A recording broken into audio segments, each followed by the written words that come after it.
Baik, bismillahirrahmanirrahim. Assalamualaikum warahmatullahi wabarakatuh. Baiklah anak-anak ya, di sini Bapak akan coba menjelaskan ya teknik analisis laporan keuangan yang berikutnya setelah analisis perbandingan, yaitu analisis tren ya.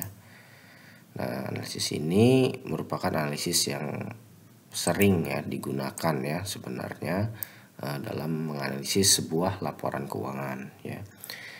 Nah, apa sih sebenarnya analisis tren ini ya?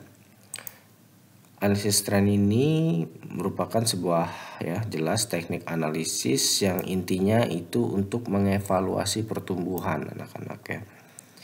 Pertumbuhan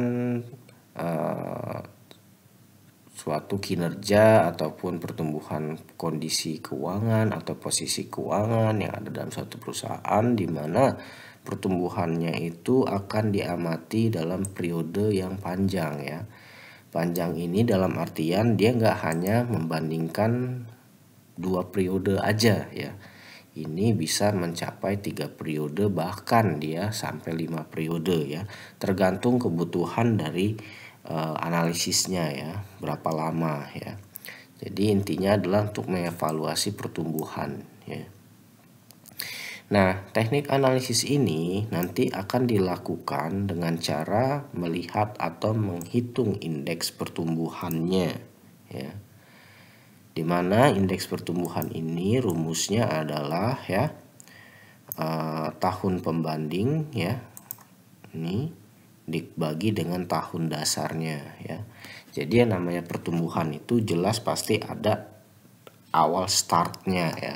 Start awal itulah yang namanya nanti tahun dasarnya ya. Dan nanti jelas karena ada indeks berarti dikali 100% ya. Nah, untuk memperkuat indeks pertumbuhan ini dijelaskan juga dengan menggunakan sebuah gambar grafik ya anak-anak ya. Jadi analisis tren ini agar lebih kuat ya, dia selain menggunakan indeks pertumbuhan, dia juga menggunakan yang namanya gambar atau grafik ya. Nah, ini gambarnya bisa dengan menggunakan scatter plot ya atau diagram batang ya ini. Jadi inilah analisis tren ya. Jadi nanti kita akan melihat pergerakan ya. Nah, berikutnya. Oke, berikutnya ini langkah-langkah ya, langkah-langkah secara teknisnya bagaimana sih kita melakukan tren laporan keuangan ini ya. Jadi sebenarnya teknisnya sederhana ya anak-anak ya. Yang pasti kita pertama tentukan dulu informasi penting apa yang akan diamati ya. Jadi informasi dalam laporan keuangan apa sih yang mau kita lihat, yang melihat kita pertumbuhannya, yang mau kita interpretasikan pertumbuhannya, yang mau kita bahas terkait dengan progres pertumbuhannya itu informasi apa ya. Ini sesuai kebutuhan ya. Apa mau melihat terkait dengan pendapatan utama perusahaan, atau mau melihat terkait dengan laba tahun berjalan perusahaan, apa ingin melihat pertumbuhan aset, itu tergantung dari kebutuhannya ya. Berikutnya adalah menentukan tahun pengamatannya ya. Jelas ini kita akan menentukan berapa panjang periode yang ingin diamati ya. Apakah hanya sekedar 3 tahun doang, apakah 4 tahun doang, atau 5 tahun ya, balik lagi ke kebutuhan ya. Berikutnya kita harus menentukan dulu tahun dasarnya ya. Jadi misalnya kita ingin mengamati dari tahun 2016 sampai 2020 ya, pasti tahun dasarnya itu adalah 2016-nya ya.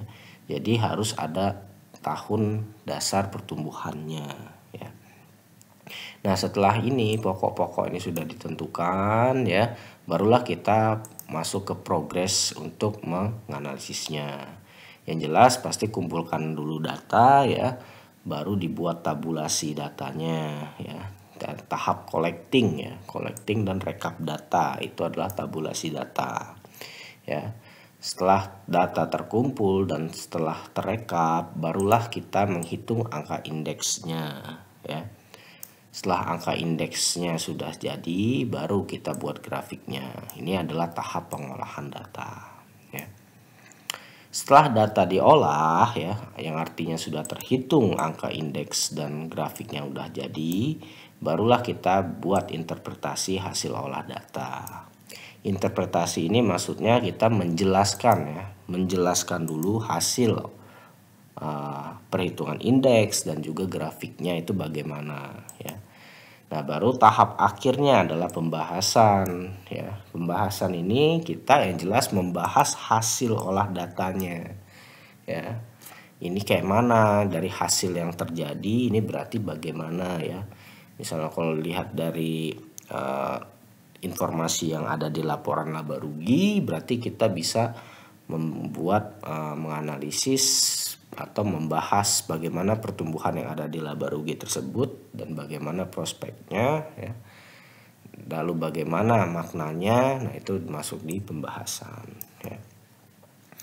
Oke, untuk lebih gampangnya ya, supaya lebih memudahkan pemahaman kalian, di sini coba kita akan mencoba studi kasus ya. Bukan, maksudnya menggunakan contoh ya. Di sini kita coba akan menganalisis PT Gudang Garam ya, atau perusahaan rokok ya. Nah, informasi yang akan dianalisis di sini anggaplah kita ingin melihat pendapatan, laba kotor, laba operasi, laba tahun berjalan, arus kas operasi, aset, kewajiban dan likuiditas. Balik lagi, ini sesuai kebutuhan ya. Ini karena ini kebutuhannya ini ya, berarti ini yang akan dianalisis ya.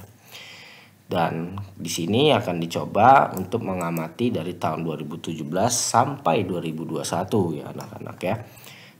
Yang jelas berarti tahun dasarnya adalah tahun 2017 ya, ini tahun pengamatnya. Oke, langsung aja cek, langsung kita ini ya, kumpulkan datanya. Nah, ini sudah saya kumpulkan ya data-datanya ya. Dan ini sudah saya tabulasi, sudah saya rekap. Nah, ini namanya tabulasi data anak-anak. Jadi rekapan data-data yang akan dianalisis dan masih mentah ya. Nah, ini sumbernya dari mana ya? Jelas ini saya dapatnya dari laporan keuangan tahun 2021 dan 2020, 2019, 2018, 2017 ya. Nah, tapi kita downloadnya gampangannya ya pasti karena biasanya satu laporan keuangan itu ada 2 periode ya, kita download aja laporan keuangan 2021, pasti dapat informasi 2020 ya. Kita download laporan 2019, pasti dapat informasi tahun 2018 ya. Nah, ini nanti tinggal di download aja ya di websitenya, website perusahaan, atau bisa langsung download di IDX ya. Nah, tadi sesuai dengan kebutuhan ya. Jadi informasi yang ingin dianalisis di sini ya, itu ada pendapatan penjualan, laba bruto ya, laba operasi, laba tahun berjalan, arus kas operasi, total aset, kewajiban dan ekuitas ya. Ini yang akan dianalisis ya. Oke, nah terus tahap berikutnya adalah tahap kita mengolah datanya anak-anak ya. Data ini akan kita olah ya. Pertama untuk informasi pendapatan penjualan dulu. Ini akan kita coba olah datanya ya. Oke. Ini di copy ya. Ini kita masuk olah data ya anak-anak. Nah, ini berarti nanti jelas ya tahun dasarnya adalah 2017. Berarti 2017, 2018 ya, 2017, 2019 ya. Ingat 2017 tadi adalah tahun dasarnya sesuai dengan instruksi dari soal ya, atau apa yang kita inginkan ya. Kalau misalnya latihan ya soalnya ya. Kalau sesuai dengan kalian mau analisis ya sesuai dengan kalian mau pengamatannya dari tahun dasar kapan ya. Nah, ini 2017 sampai 2020. Nah, dan terakhir 2017 sampai 2021 ya. Nah, ini kita masuk ke tahap pengolahan datanya anak-anak ya. Nah, ini kita kasih ini dulu. Oke. Nah, awalnya mengolah data itu kita ingin menghitung yang namanya indeks ya anak-anak ya. Jadi indeks pertumbuhannya pertama 2017-18. Tadi rumusnya adalah tahun perbandingan dibagi dengan tahun dasar ya. Perbandingan dibagi tahun dasar ya, ini ya. Ini ya. Nah, sekarang kita coba implementasikan di sini ya. Tahun perbandingannya di sini kan jelas ini ya 2018 ya. Tahun dasarnya adalah 2017. Berarti tahun 2018 ini kita bagi dengan ini ya. Kita bandingkan dengan 17. Dikali 100 ya. Berarti kalau di Excel ya tinggal kita jadikan persentase aja ya. Itu sama dikali 100. Berarti 115% anak-anak ya. Nah, selanjutkan berikutnya berarti 2019 ya bagi 2017 ya. Ingat, angka dasarnya adalah 2017 ya. Nah, lanjutkan 2020 ya bagi dengan 2017. Terus 2021 ya bagi dengan 2017. Oke. Tinggal kita jadikan persen. Nah, ya. Nah, berikutnya olahan data berikutnya adalah kita akan mencoba membuat grafiknya ya. Tadi sudah saya jelaskan ya di analisis tren ini, agar indeks pertumbuhannya ini bisa lebih matang dijelaskannya ya, lebih bagus, kita juga pakai yang namanya grafik ya supaya lebih baik ya. Oke, di sini akan kita coba buat ya. Nah, di sini kita kalau membuat grafik itu kalau di Excel ya, saya kalian sudah tahu ya, klik insert ya. Nah, di sini pilih aja mana kalian gambar grafik yang mana yang mau kalian pakai ya. Kalau saya lebih prefer yang ini ya, model scatter plot seperti ini ya. Nah, ini sekarang waktunya tinggal kita edit aja ini, edit grafiknya ya, select data ya anak-anak. Nah, ini adalah untuk sumbu Y ya. Ini sumbu Y-nya atau sumbu yang berdiri gini loh ya, berdiri seret ya. Nah, yang ini horizontal ya, horizontal nih sumbu X-nya yang ke sini nanti ya. Nah, ini kita add aja ya. Series name-nya adalah nama ini anak-anak ya. Namanya apa ya? Jelas di sini series name namanya pendapatan penjualan ya kan. Nah, series value-nya ya, ini kita hapus aja. Nah, series value-nya ini untuk yang apa? Vertikal ya, vertikal atau sumbu Y-nya. Yang jelas angka ini, angka dari pendapatan penjualannya dari 2017 sampai 2021 ya. Nah, ini di oke dulu ya. Nah, udah jadi ya. Ininya X-nya, Y-nya. Nah, baru kita edit yang X-nya. Nah, X-nya ini kan tahunnya. Nah, tinggal di ini aja. Nah, jadi ya. Nah, berarti kita sudah bikin nih, sudah ngolah informasi untuk pendapatan penjualan, indeksnya dengan grafiknya ya. Nah, ini akan kita lakukan ya sampai semua informasi data-datanya terolah ya anak-anak ya. Caranya sama ya, seperti kita mengolah data pendapatan penjualan. Selanjutnya kita selesaikan sampai total ekuitas ya, sehingga semua data terkumpul ya, data olahannya jadi ya. Nah, data olahan ini yang mentahan ini ya, yang sudah kita olah ini, nanti kalau sudah semua barulah kita masuk ke tahap yang namanya interpretasi data ya, hasilnya ya anak-anak. Nah, ini kita buat di laporannya ya. Nah, ini tadi tabulasinya ya. Nah, ini hasil analisisnya. Nah, ini tadi hasil olahan datanya ya. Dan ini gambarnya.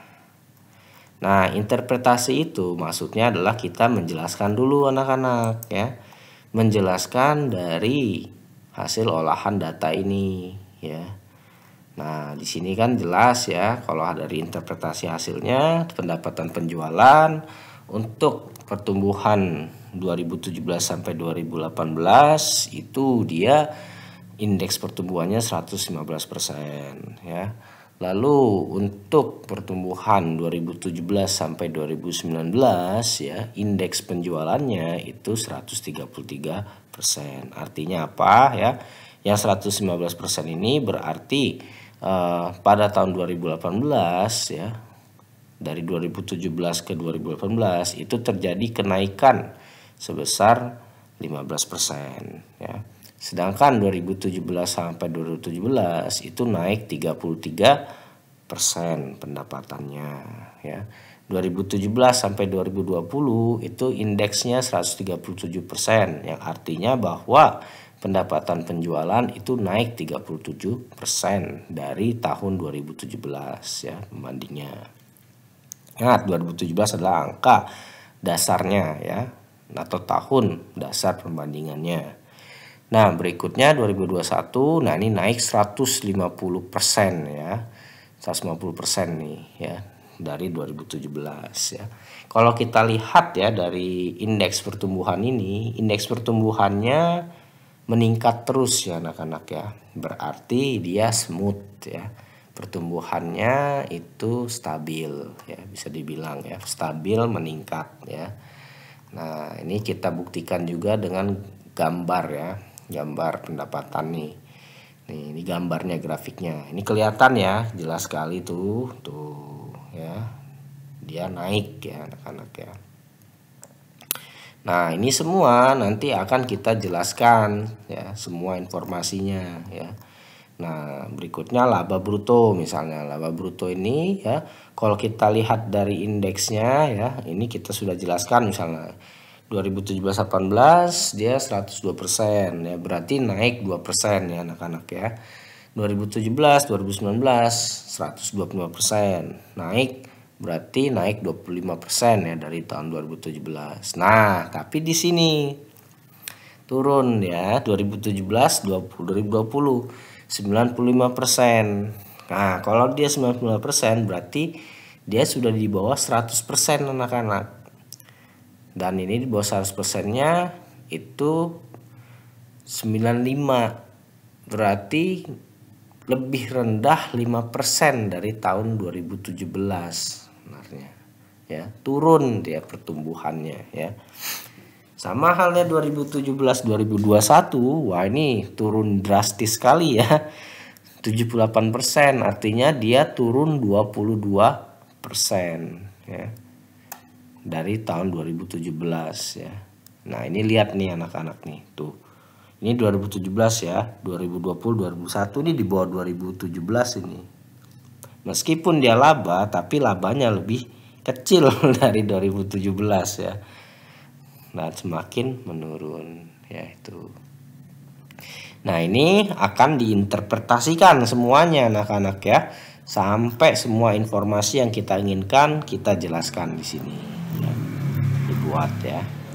Nah, di tahap akhir setelah semua ini terinterpretasi atau semua sudah dijelaskan hasilnya, baru kita bahas anak-anak. Nah, pembahasan itu adalah tahap akhirnya. Poinnya apa sih ya? Nah, kalau berdasarkan hasil analisis yang udah diuraikan sebelumnya ya, pertama dengan melihat aspek kinerja profitabilitas, yang berarti ini informasi-informasi yang ada di laporan laba rugi ya anak-anak ya, yang tadi meliputi ada laba kotor, ada pendapatan ya, terus ada laba operasional dan laba tahun berjalan ya. Itu kalau kita lihat di sini ya anak-anak ya, kalau dari hasilnya ya, yang terbuktinya atau yang sudah kita olah ya, itu yang indeks pertumbuhannya itu yang stabil itu cuman penjualan ya. Nih, kalau tidak percaya ya kita lihat lagi ya. Nih penjualan yang paling stabil nih tuh ya. Kalau dari laba bruto decline dia 2020-2021. Sama laba operasi juga decline juga nih 2020-2021. Ini juga ya. Nah, laba tahun berjalan juga iya decline 2020-2021 ya. Padahal dia sebelumnya naik ya, stabil, tiba-tiba jebret turun ya. Berarti anak-anak ya, nah kalau melihat dari semua informasi tadi ya, memang penjualannya tumbuh, tapi tidak diiringi dengan labanya ya. Terutama di tahun 2020-2021 ini dia kalau penjualan ya jelas tadi lihat dari grafiknya atau indeksnya tumbuh ya, tumbuh teratur. Tapi 2020-2021 untuk laba kotor, laba operasional tahun berjalan dia decline, turun. Artinya ada ketidakkonsistenan antara peningkatan penjualan sama labanya ya, laba kotor. Nah ini ya. Nah, ketidakkonsistenan inilah yang kita bisa menduga ya. Mungkin ya karena adanya ketidakstabilan bebannya ya. Jadi beban itu tidak berimbang dengan pendapatan penjualannya ya. Nah, peningkatan penjualan tidak diimbangi dengan stabilitas beban pokok, operasional, dan beban lainnya. Ya sehingga meskipun penjualannya meningkat, ya kalau misalnya bebannya nggak dikelola dengan baik ya, atau memang ada faktor lain yang menyebabkan beban itu meningkat juga signifikan dan lebih meninggi daripada penjualannya, ya pasti akan rugi ya. Tuh. Bisa jadi 2020-2021 ini beban-beban terkait operasional dan pokok dan lainnya untuk PT Gudang Garam ini bisa jadi dia memang lebih tinggi ya. Sehingga menyebabkan 2020-2021 itu decline. Karena sederhananya anak-anak ya, laba itu kan ditentukan dari pendapatan penjualan atau semua pendapatan dikurangi beban-bebannya. Semakin tinggi beban-bebannya ya berarti labanya akan semakin kecil. Itu ya. Jadi di sini terjadi ketidakkonsistenan ya, antara pertumbuhan penjualan dengan labanya. Tidak sinkron, bukan konsisten ya, tidak sinkronan ya. Tidak berimbang lah ya itu. Dan mungkin juga 2020-2021 ini mungkin karena ada COVID itu juga ya yang menimbulkan kontraksi ke kondisi mikro dan makro dan industri ya, industri rokok ya, yang mungkin akan mempengaruhi bebannya. Nah ini indikasi kita ya dari hasil ini ya. Nah lalu dilihat dari kondisi keuangan ya, jelas ya kalau menurut hasilnya pertumbuhan aset dan juga ekuitas mengalami pertumbuhan yang stabil dan konsisten ya. Nih ekuitas nih tuh konsisten ya, naik. Sama asetnya tuh ya, naik tuh ya. Nah, hal ini wajar dong kalau dia bisa naik terus. Kenapa? Ya, terlepas dari indeks pertumbuhannya ya, PT Gudang Garam ini anak-anak ya, dari tahun 2017 sampai 2021 itu mencetak laba terus, laba tahun berjalan terus ya. Ya wajar, jadi asetnya bisa naik sama ekuitasnya naik ya. Nah, tapi di sini yang masih belum belum terlihat stabil itu adalah terkait dengan kewajibannya ya. Kewajibannya di sini, nah ini naik turun anak-anak. Nah tuh ya, indeksnya naik turun tuh 98% turun, bagus nih. Nggak taunya 2019 naik lagi. Nah 2020 turun, bagus. 2021 wah naik tinggi lagi. Nah yang diharapkan kan kalau kewajiban itu turun ya. Nah ini naik turun dia, jadi belum stabil ya tuh ya. Nah, jadi inilah ya anak-anak contoh kita dalam menganalisis informasi yang ada di laporan keuangan jika menggunakan analisis tren ya. Jadi melihat pertumbuhannya ya, pergerakannya seperti apa ya. Ini merupakan analisis yang kalau menurut saya cukup penting ya buat kalian, terutama nanti pada saat di dunia kerja saat presentasikan sebuah capaian ya, itu biasanya menggunakan hal-hal seperti ini ya. Oke, mungkin itu saja ya dari saya, penjelasan dari saya anak-anak. Nanti bisa dilihat materinya ya, ini bisa dibaca-baca contohnya, dan nanti coba kalian untuk memperdalam skill dan kemampuan kalian, nanti coba kalian melakukan analisis ya ke perusahaan lainnya. Baik, mohon maaf jika ada salah kata. Saya akhiri. Wassalamualaikum warahmatullahi wabarakatuh.